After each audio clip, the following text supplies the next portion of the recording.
What's up, everyone? Welcome to episode number 54 of the Action Movie Guys podcast. I'm your host, Nate, and that is my co-host, Alex Figueroa. And we have a very special treat. This week, we are going to be talking about, or this episode, we're going to be talking about a little film from 2008 called Death Race, starring Jason Statham, continuing in our Jason Statham month. It's gone on a little bit longer than a month, but it's Jason Statham month. And this was voted on by people on Instagram. So you guys picked it, and now we're going to review it. Alex, had you ever seen this movie before this review? Yes, I did.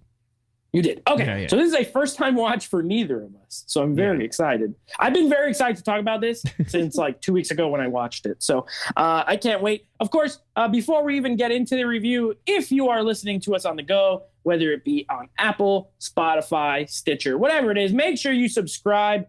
Set up your downloads to auto-download. That way you get the new episodes when they drop every week, and you can listen to us review movies. If you're watching on YouTube, please subscribe. Leave a comment down below. Do you like Death Race? Let us know what your scores are and if you're a fan of this film. Okay. Before we get into it, we got to get into some box office numbers and some Rotten Tomatoes. So I guess the box office. Now, I remember seeing this movie, and I don't remember if the theater was full or not. So I'm just going to throw a shot in the dark here. This made a bunch of sequels that all came out on video. So it's like, it kind of is a franchise. I'm going to say this feels very much like a $40 million box office haul. That's just what it feels like to me. I don't know if that's right. I had a feeling of $40 million US.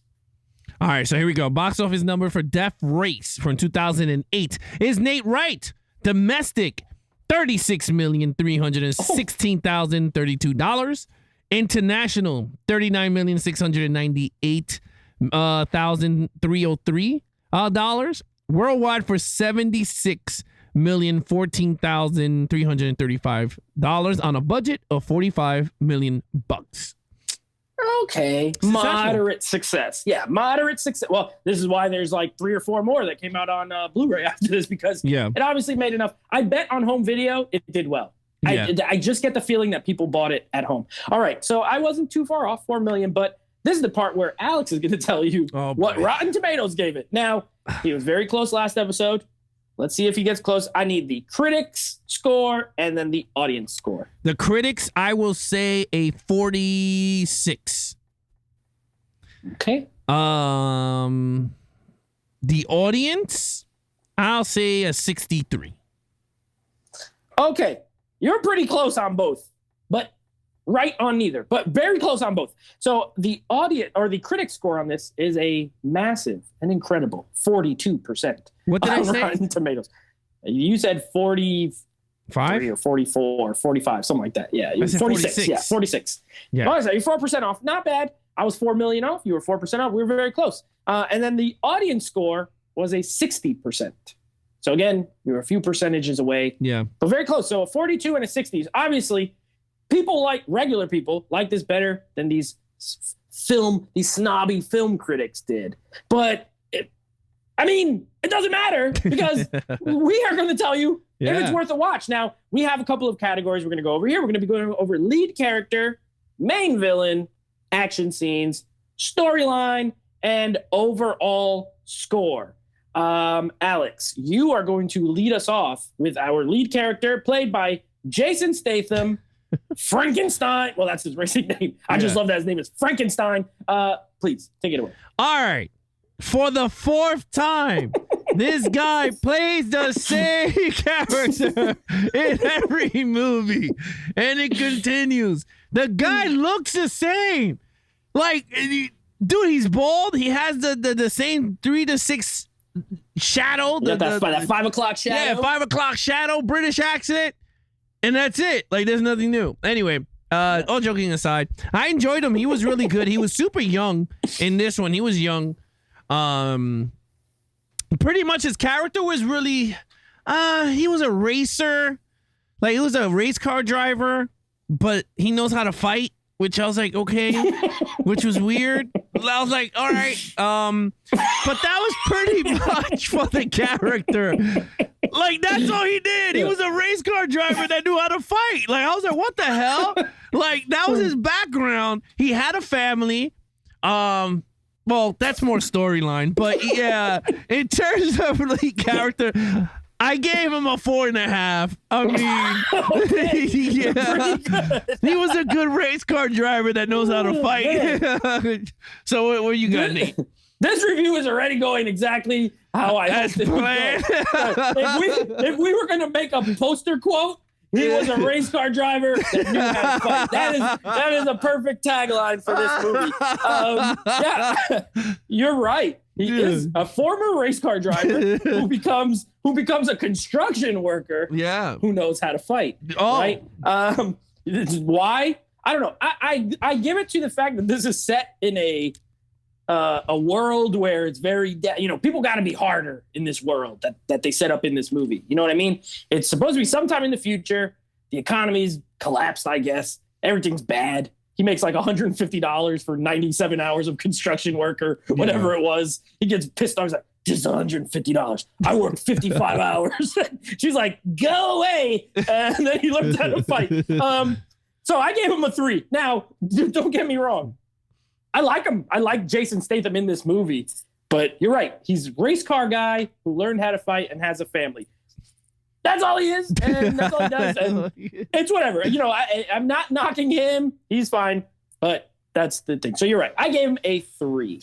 All right. Now, main villain. So a interesting choice here. A female villain in a movie, this is a macho man movie. You know what I mean? Let's call it what it is. This movie is a macho man movie. And they have Joan Allen, who's a great actress, by the way, playing the main villain in this. She's like deliciously evil. You know what I mean? She's the kind of bad who there's one point where she's like walking by the prison and one of the prisoners is like, oh, like he's like in love with her pretty much. Right. I could see that. You know what I mean? Like, she's a powerful, strong woman, but then she's absolutely ruthless when she has to be. She's evil. She doesn't care about this guy. She doesn't care about any of these guys. She doesn't care about their families. She essentially cheats to make sure that you can't win this. You know what I mean? I thought she was ruthless. I actually liked her quite a bit as a villain. Now, sure, she doesn't fight or anything. In this regard, it goes against my normal scoring. But just because she was so bad and she's very menacing, she has like her henchmen. She has a lot of power and authority within this world. I gave her a 4. I liked her. I liked watching her on screen. Every time she was there, I was like, okay, Joan Allen's here. I like her. So I gave her a 4. Yeah, you know what? That Warren, she played a Warren in the prison. And yeah, you're right. She was really good. And you know what? I always liked her from the Bourne movies. And that's where I started to like her character. Well, her as an actress. And rewatching, I totally forgot she was in this movie. So I was just like, holy crap. And she was really good. Like, one thing about this movie, it had a lot of good B actors. You know? Yeah, it had really good cast. So just real quick, you have Statham in the lead, right? And then you have Tyrese. Those guys they're famous, but they're not. But you have Ian McShane, Joan Allen, Jason Clarke. Like, those are actors who are like in some prestigious things. So you're right. They're really good. Yeah. So with that, I agree with you. I gave her a 4. She was really good. And when she needed to do something, she did it. I like that. So yeah, I gave it a 4. All right. Awesome. So now action scenes. Oh, this had a lot of action. I mean, there's nothing you can say. This damn thing had action. It had action, and I loved it. I love this action. I don't care. It could be cheesy, but I loved it. I was there with a bowl catching all that cheese whiz coming out of my TV because I loved it. I was soaking it up. I loved the whole metal. What is it called? Twisted metal feel to this game. They had to drive over stuff to turn on shields, turn on guns. They didn't give a crap. They were just shooting everything. I loved it. I loved the whole car scene. I don't know why. I thought it was cool. I love the female navigators. I thought that was pretty cool. I thought the pits were pretty cool. If you go to someone else's pit, they could beat the crap out of you. I like that. It was awesome. I gave this a whopping 5 because it's a great action, and I love car chase scenes, and this is like right up my alley. Look, I'm glad you said this, and I'm glad everyone voted for this movie because this movie, and we're gonna get to it later, is tremendously stupid. But guess what? This is like, I like the Twisted Metal reference. I always thought it was like Mario Kart rated R. You know what I mean? Yeah. Like they gotta drive over power-ups and stuff. Yeah. What is that? How does that technology work? They never explain it. You have to say, if all 4 tires touch this thing, you unlock this ability. Great. They got like oil slicks and gas and machine guns. And you know what I love? There's like some CG, but it's a lot of just cars driving. It's a lot of practical, car crashes, stuff driving, things exploding. I love practical in action scenes. I love when it's not all CG. You do it where you have to. Like when that guy gets hit by the car and his whole head explodes. You got to do CG. And I absolutely loved it. I said, blow that guy's head up. I love when they show the replay and they just keep showing the car coming. Boom. It's like he just explodes. It's great. I agree with you. The only knock I would have is the way some of it was filmed is like super edited. So like a million cuts in some of the action scenes. You know what I mean? That's Paul W.S. Anderson, by the way, who directed this. He is, depending on where you fall, he's a really crap filmmaker, or you have a good time with his movies. He directed a bunch of the Resident Evil movies. He directed this. He did that new Monster Hunter movie. He did the original Mortal Kombat. Like, I fall in the line of he makes campy, fun movies, in my opinion. Are they great? Nah, but they're usually fun. This is another one. I agree with you with the action. I actually gave it a 5. I was surprised. I was like, why? I'm having such a good time watching this madness, and it's shot mostly well. Coherent. Yeah. There's a little too shaky sometimes, but mostly the Dreadnought is awesome. That huge like monster. Yeah, Mad Max that truck. was awesome. They're like, what are they building in here? And then they freaking big semi truck comes out and just starts killing everything. Loved it. 5. I like the action in this movie, so whatever. Okay, story. So now we're gonna come back to Earth here. This story is, it's kind of stupid. So you have they give you the little beginning part with like the text, like the world is in shambles and the prison systems are now run by corporations and they do a death race. They get, you're telling me like millions of people pay $100 to download this video where it's kind of stupid. And there's no characters in this movie. There's just people. You know what I mean? Like, there's no real characters. They're literally just people with names.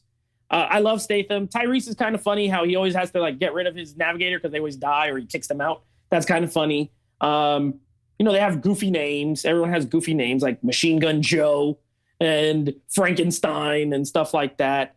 I gave it a 3. I don't think it's an okay idea, but maybe it was just the delivery of it. I don't know. It's kind of stupid. But I also had a good time. So I put it right in the middle. I gave it a 3.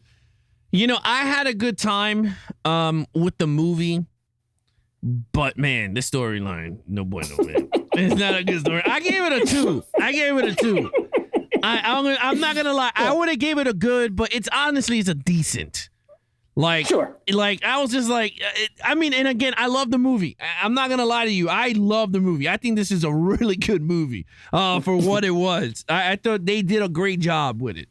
But the storyline is not good. Like, this shit is not believable, man. They killed his wife, and then they framed him, and then all of a sudden, miraculously, he ends up in a prison where they have racing cars. They have to win one race. The guy with the little fingers, like, he gives himself away, like he does his go-to pose, and then later in the prison he does it again. Like who does these? Who has these things where they always do it? Like they always go like this. Like give me a break. And then he had the tracking. It's pretty stupid. So I gave it a 2. I gave it a 2. Let's get out of here. Let's get out of this section before I lower it. 2 is fine. Okay. Very good. Now, last but not least, overall, I gave it a 4. I think overall it's a fun story.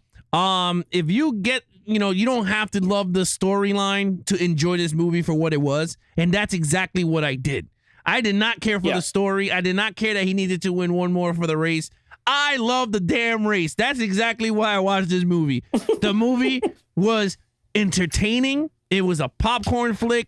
I loved every freaking minute Jason Statham was behind that wheel of the car. I thought it was pretty cool when they dropped the tombstone and they were hitting everybody with it. Oh, yeah. I loved it. Yeah, that was just pretty cool. So I gave it a 4. Hey, you know what? I'm right there with you. This is a movie that, so I saw this at the theater. I was 21 years old. I ate this crap up. I was like, Death Race is so good. You know, this is before I fully developed a taste in movies, right? It's like, I love this movie. It's awesome. Then I bought it. Then I haven't watched it in years. And then I watched it again and I was like, man, I still like this movie. It's got fast cars, machine guns, booby traps, hot chicks, hot guys. If you're into that sort of thing, you gotta cross the board. You got Jason Statham. He's a good looking man. I love Jason Statham. He's great. You got Natalie Martinez. She's a great looking woman. I love that. You get deaths, blood, car racing, macho action, lots of loud rock music. What is this? Is a popcorn B. It's a B movie. It is a old school B movie. I know it's a remake of a Roger Corman movie, and Roger Corman made only B movies. So it makes sense that this is a more higher budgeted B movie. That's all it is. And it delivers. If you go in expecting anything more, you will be disappointed. If you go in looking for some Mario Kart where people die, this is your movie. I gave it a 4 as well. I gave it a 4. All right. So total points. What do you got? Total points, I got a 19.5 for this movie. I got a 4.5, 4, 5, 2, and a 4. That's what I gave it. Nice. I'm close. I got a 19 out of 25. Look, I like Death Race. I literally don't care who knows it. I will put this on with a friend. This is a good movie to watch with friends if you have the kind of friends who like kind of mindless action movies. It's short, right? It's only like an hour and 40 minutes. It's not 3 hours long for no reason. It's kind of stupid, but it's the fun kind of stupid. You know, there's two kinds of stupid when you have movies. There's the stupid that's like, this is so dumb, I can't even watch this. Mm-hmm. And then there's the stupid that's like, this is a lot of fun. And this is that one. You eat some snacks, you get some nachos, you drink some soda, and you throw them back in your mouth and you watch people blow up. So who doesn't love Death Race? It's a lot of fun. I don't know if you don't like it. Sorry, I don't know. I like it a lot. Oh, we both liked it. So that is Death Race. Now, that leaves us with one more Statham movie. So next week, we will be reviewing The Matrix Reloaded. And then our final in the Jason Statham, as voted on by you, the listeners, will be Hobbs and Shaw. Until then, that's your host, Nate. I'm your host, Adam Figueroa. Be awesome to each other and geek out.